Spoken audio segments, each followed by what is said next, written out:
아마 사전에 우리 그 국제한인 간호재단에서 여기 이제 신청하신 분들이 궁금했던 그 질문들을 다 우리 강사님들한테 보냈기 때문에 그 내용들이 어느 정도 다 이렇게 지금 강의 내용 중에 다 포함을 해서 해주셨습니다.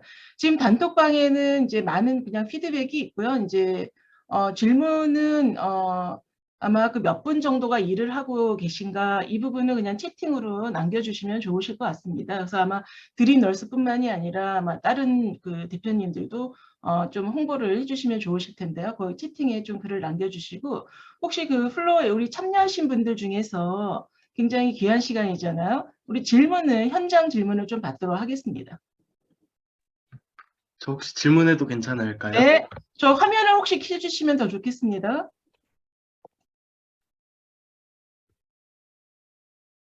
안녕하세요. 저는 간호학과에 다니고 있는 내년에 4학년이 되는 대학생입니다. 지금 간호학생을 위한 앱을 구상해서 프로토타입을 만들게 됐는데 지금 몇 명한테만 공유해서 사용을 하게 했는데 반응이 괜찮더라고요. 그래서 진짜 MVP까지 제작을 하고자 그 외주 업체에다가 문의를 했는데 약 5천만 원 가까이 한 비용이 필요하다고 합니다. 근데 초반에 대학생이라는 신분으로 이런 자금을 마련하는 게 창업 패키지랑 정부 지원 그리고 투자 받는 거 그런 거 정도밖에 없다고 생각을 해서 다른 대표님들께서는 초반에 자금을 마련을 어떻게 했고 투자를 어떻게 받았는지 그런 게 좀 궁금하고 그리고 팀이 중요하다고 하셨는데 제가 지방에 살고 있어서 인적 네트워크를 어떻게 확보할 수 있었는지 궁금합니다. 네, 어느 분이 대표 저기 답변을 해주실 수 있으실까요? 제가 한번 뭐 네. 아는 선에서 한번 답변 좀 드리겠습니다. 일단 채팅창에 메모하려 했는데 채팅이 써져가지고 그거는 네, 무시해 주시면 될 것 같고요. 일단 첫 번째 질문 이제 앱을 이제 만들고 싶다고 했는데 저는 질문을 던지고 싶어요. 그게 꼭 바로 앱으로 시작해야 되나? 아까 최정현 대표님도 말씀하신 것처럼 앱을 한번 만든다라는 게 굉장히 비용도 많이 들어가고 비용뿐만 아니라 뭐 지식이라든지 알아야 될 것들이 굉장히 많고 그리고 내부 그 팀원 중에 앱을 개발할 수 있는 사람이 없으면 100% 실패하거든요. 저는 거의 99.8% 정도? 여기 이제 세 분 다 앱을 만들어 봤는데 지금 다 이게 외주에서 만든 앱을 못 쓰고 있는 걸 저는 알고 있고 뭐 쓰고 있지만 이게 마음에 안 든다든지 그걸 이제 컨트롤 못 한다든지 그런 경우가 너무 많아가지고 일단은 뭐 커뮤니티 형 제가 서비스를 잘 모르니까 뭐 잘 모르겠지만 커뮤니티 형태면 뭐 사실 기존에 있는 뭐 카페라든지 뭐 어쨌든 뭐 커뮤니티 그런 앱이 이미 뭐 잘 돼 있는 뭐 밴드라든지 뭐 단톡이라든지 아니면 그런 것들을 활용해서 먼저 태핑을 좀 빠르게 해보고 이걸 반응을 보는 게 저는 맞다고 보고 그렇게 했음에도 불구하고 사람들이 막 진짜 필요한 서비스면은 그런 불편함을 겪고 다 오거든요. 근데 그게 없으면 이제 고객이 반응이 지금 뭐 몇 명한테 보여주셔서 했지만 보통 지인분들은 다 괜찮다고 해요. 지인분들 다 괜찮다고 하고 그다음에 뭐 나오면 쓸래 물어보면 다 쓴다고 하는데 근데 이걸 실제 고객이 봤을 때는 굉장히 냉정하고 안 쓸 수도 있거든요. 그리고 그게 돈을 벌 수 있는 비즈니스인지 뭐 광고를 붙일 수 있는 비즈니스인지 봤을 때 간호 학생 시장으로는 광고나 이런 걸 붙인다고 해도 돈이 사실 거의 안 되기 때문에 그래서 어떤 서비스인지 제가 몰라서 뭐 이런 말씀 드릴 수 있지만 꼭 앱으로 시작해야 되는지 그거 먼저 사실 좀 테스트를 다른 플랫폼 무료 플랫폼으로 좀 해보고 했으면 좋겠고 뭐 인적 자원 관련해서는 이제 서울이 확실히 인적 자원 구하는 건 당연히 더 좋고요. 근데 저도 그냥 광주에서 시작을 했는데 결국엔 서울로 올라왔거든요. 그래서 뭐 일단은 지방에서 그래도 뜻이 맞는 분이나 실력 있는 분이 있으면 같이 시작해봐도 되겠지만 뭐 추후에 정말 확장을 고려한다면 또 서울에서 하는 게 뭐 맞지 않을까 그런 생각이 좀 듭니다. 네, 대표님 답변 감사합니다. 혹시 또 추가로도 의견 주실 우리 최정현 대표님이나 노은지 대표님 계신가요? 혹시 추가 의견 있으신가요? 네, 없으시면 저희 질문이 여기 올라와 있습니다. 우리 각 대표님들로부터 그 리스크 매니지먼트에 대한 각각의 생각을 듣고 싶다라고 질문이 신현숙 교수님이 해주셨습니다. 그래서 우리 그 최정현 대표님부터 최정현 대표님, 노은지 대표님, 오성훈 대표님 이렇게 순서대로 좀 답변을 들어보도록 하겠습니다. 최정현 리스, 대표님. 네, 리스크 매니지먼트 굉장히 어려운, 포괄적이고 굉장히 큰 개념이라는 생각이 드는데요. 근데 이제 저는 이 창업과 관련된 리스크 매니지먼트는 항상 그 양날의 검이라고 생각을 해야 될 것 같아요. 그래서 제가 처음에 시작했던 영역이 그레이 영역이라고 했잖아요. 근데 이런 그레이 영역은 이러한 어떻게 보면은 의료법이라는 그 리스크가 있을 수 있지만 또 어떻게 보면 블루오션이라는 또 하나의 장점이 있을 수 있어요. 그래서 리스크 매니지먼트를 위해서 아까 이제 노은지 대표님 말씀하신 것처럼 최악의 경우를 생각해야 되는 거는 맞지만 그래서 최악의 경우, 그러니까 내가 불법을 저지르면 안 되니까 의료법을 점검해 본다든지 이렇게 최악을 점검해 봐야 되는 거는 맞지만 그렇다고 해서 위험에만 초점을 맞추면 창업을 할 수가 없다고 생각을 하거든요. 그래서 오히려 저는 반대로 리스크 매니지먼트를 위해서 리스크를 어느 정도 감내하는 식으로 이제 관리와 경영을 해야 한다고 이제 말씀을 드려보고 싶습니다. 네, 감사드립니다. 우리 노은지 대표님 좀 말씀해 주실까요? 감사합니다. 교수님 너무 좋은 질문 주셨는데 정말 어려운 질문인 것 같습니다. 그래서 리스크가 정말 많은 게 사업이라는 생각이 드는데요. 그래서 일단 저희로서는 또 저희는 외부 투자받거나 한 게 아니라 저희 돈으로 그냥 야금야금 이렇게 진행을 했다 보니까 더 그거에 예민했던 것 같아요. 그래서 적어도 그냥 흔히 얘기하는 뭐 3개월치의 매출은 3개월치에 나가는 지출은 확보하고 있어야 된다라든지 그런 재정적인 부분도 당연히 생각을 해야 되고 그래서 대출 같은 것도 미리 몇 달 전에 알아놓는다든지 그런 정부 지원 사업도 미리 준비한다든지 해야 될 것이고 하다못해 처음엔 가격 설정을 하는 것도 어렵더라고요. 저희가 최소 마진이 얼마인지 이렇게 됐을 때 손익분기는 언제 넘길 수 있는지 이제는 그거를 조금 더 찾아가서 그거에 대한 거는 맞춰가는 부분은 있는 것 같은데 앞에 최정현 대표님 말씀해 주신 것처럼 그럼에도 항상 리스크가 있기 때문에 그 안에서 해볼 수 있는 걸 최대한 해보는 게 맞다고 생각을 합니다. 또 가장 어려운 게 하나가 또 사업에서 정말 있으면 좋겠는 게 이론인데 이거 A를 하면 B가 된다가 있으면 정말 좋은데 작년엔 이게 됐더라도 대외적인 상황이라든지 이런 게 있어서 올해는 그 마케팅이 안 될 수도 있거든요.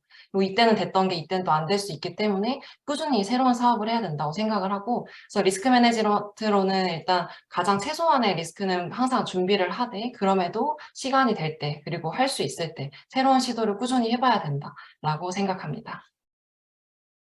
네, 아주 적절한 그 의견 감사합니다. 그러면 우리 오성훈 대표님의 이제 리스크 매니지먼트에 대한 의견을 이제 듣고 싶고요. 아울러서 여기 또 질문에 모바일 앱을 개발하는 데 너 필요한 자격이 있나 이런 것들 질문이 올라왔기 때문에 아울러서 그것까지도 답변을 부탁드립니다. 네, 일단 리스크 매니지먼트는 좀 극단적으로 말하면 저는 스타트업에 있어서는 진짜 거의 불가능에 가깝지 않나.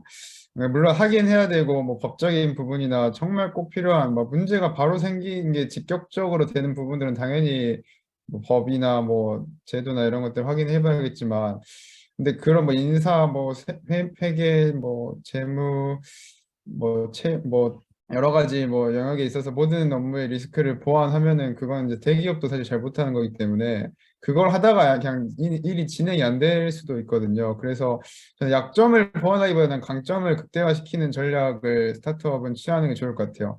왜냐하면 뭐 수학 100점, 수학 90점, 뭐 영어 70점, 뭐 국어 80점 이렇게 그냥 평균이 높은 친구랑 그냥 수학 100점 다 맞는데 뭐 사실 뭐 국어나 영어 조금 못하면 수학 100점만 계속 4년 동안 맞으면은 그걸로 어떻게든 뭔가 막 특기생을 뽑혀간다든지 그런 게 있잖아요. 스타트업은 좁히고 그다음에 깊게 파고 그다음에 좀 느리게 느리게 그 분야에 있어서는 계속 좀 길게 보고 가야 되는 게 있는 것 같아서 저는 약점보다는 강점을 살리는 게 좋을 것 같고 그다음에 모바일 앱 개발 관련해서는 자격이 있는 건 아닌데 근데 최소한 자기가 개발을 할 수 있는 사람이거나 이 개발팀 내에 개발을 할 수 있는 사람이 전 무조건 있어야 된다 생각해요. 그냥 저도 이제 아이디어나 패기로 시작했지만 3년 동안 한 5억 정도 날리면서 사기도 당하고 뭐 앱 개발도 제대로 못했던 그런 경험이 있거든요. 그래서 의지만으로도 안 되는 게 있기 때문에 자기가 못할 거면은 할 수 있는 사람이랑 같이 꼭 하거나 자기가 진짜 공부해가지고 자기가 해내거나 이 둘 중에 하나가 먼저 돼야 될 것 같아요. 그렇지 않으면 좋은 앱 서비스를 만드는 게 현실적으로 진짜 어렵거든요.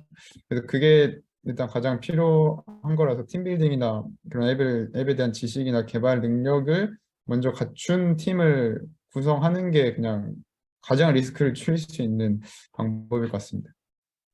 네, 아주 굉장히 그 경험에서 우러나온 좋은 답변을 해주셨습니다. 저희 시간이 어느 정도 됐는데 이제 여기 채팅창에 보니까 우리 최대원님께서 올려주신 질문이 있어요. 질문이 있는데 이제 어느 정도의 경험 필요성 기술을 갖고 이제 준비를 하셨는지, 그리고 아까 또 우리 발표하신 연자님들께서는 이러이러한 걸 좀 준비를 하고 했으면 좋겠다고 했는데 어느 정도의 기간 동안 이게 또 이리저리 답변하기 어렵겠지만 그런 거였어. 어느 정도의 경험을 갖고 하셨는지, 그다음에 어느 정도로 우리가 준비를 해야 되는지가 첫 번째 질문이고요.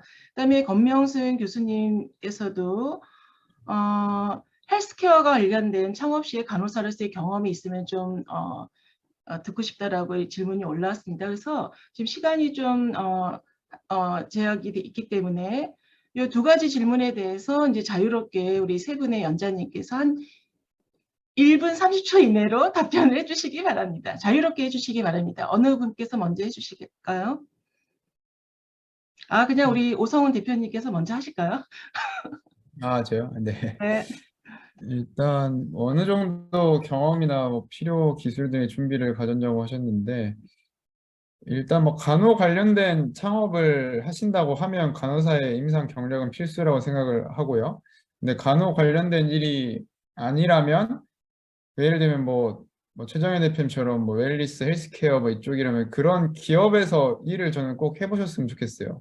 그래서 그 생태계가 어떻게 돌아가는지 뭐 아까 김연 대표님도 말씀하셨지만 본인이 하고자 하는 그 창업 분야에 대해서 최소 1년에서 3년 정도의 그 실무 경험이 저는 없으면 결국엔 돌아가고 실패하면서 물론 그것도 성장할 수는 있지만 좀 오래 걸리고 네, 좀 쉽지 않은 게 있어서 일단은 그 최소한의 그 자기 분야에 대한 경력이 좀 있으면 좋겠고 없으면 그 경력이 있는 사람을 또 팀원으로 데리고 와야겠죠. 그래서 결국엔 팀인 것 같아요. 팀이 진짜 거의 90%라고 저는 생각하고 그러니까 결국엔 이제 구글이라든지 뭐 페이스북이라든지 뭐 이런 제가 뭐 대표님들 강의 들어보면 그냥 인재 영입이 사업에 있어서 모멘텀을 만들 수 있는 거의 유일한 방법이다라고 하거든요. 왜냐하면 개인이 그 스킬을 습득하고 하는 시간이 굉장히 오래 걸리고 습득한다 해도 그걸 실무로 적용시키는 건 또 어려운 일이기 때문에 그거를 잘 할 수 있는 사람을 처음부터 어떻게 뭐 비전이든 뭐 꿈이든 전략이든 이런 것들로 설득을 해서 데려오는 게 대표의 역할이거든요.